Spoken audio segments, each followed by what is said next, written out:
I thought it would be just another adventure, walking into a tunnel long forgotten. The air inside was damp, heavy, and carried the scent of rust and decay. My flashlight revealed rusty train tracks, swallowed by weeds and forgotten by time. At first, everything was silent. Too silent. I could even hear my own breathing. And then, I heard it. A faint whistle. A train whistle, echoing from the darkness ahead.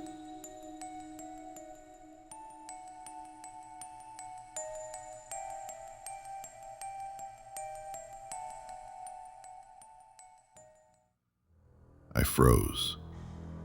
There hasn't been a train here for over 50 years. At least, that's what I thought. But the sound grew louder, metal scraping on metal, like wheels grinding rusty rails. A faint light flickered deep in the tunnel, like a train's headlamp coming alive. And then, whispers. Voices, faint at first, like passengers murmuring to each other. Every second the voices grew clearer, like the train was heading straight for me. My light passed over an old rusted sign. Last train, 1973.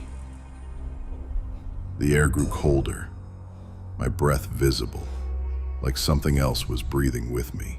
Then I saw them. Faint shapes, passengers standing on invisible platforms. A deafening screech filled the tunnel, as if brakes were tearing into metal. The phantom train rushed past, but I felt no wind, only silence and fear. And then, it was gone. The tunnel empty, silent, as if nothing had ever been there.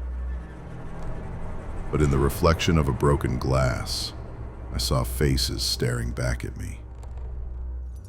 Shadows stretched across the walls, too many, moving where I did not. Two glowing eyes appeared in the darkness, watching me. My flashlight shook wildly as I stumbled back toward the entrance. Finally, the faint glow of the tunnel's exit appeared, but the echoes followed me. I burst out into the night air, gasping, but my ears still rang with the whistle. In the fog behind me, I thought I saw the outline of the train once more. And on the ridge above the tunnel, a shadowy figure stood, watching. If you think this story was terrifying, wait until you hear what happened next. The night a passenger came back, after he was declared dead.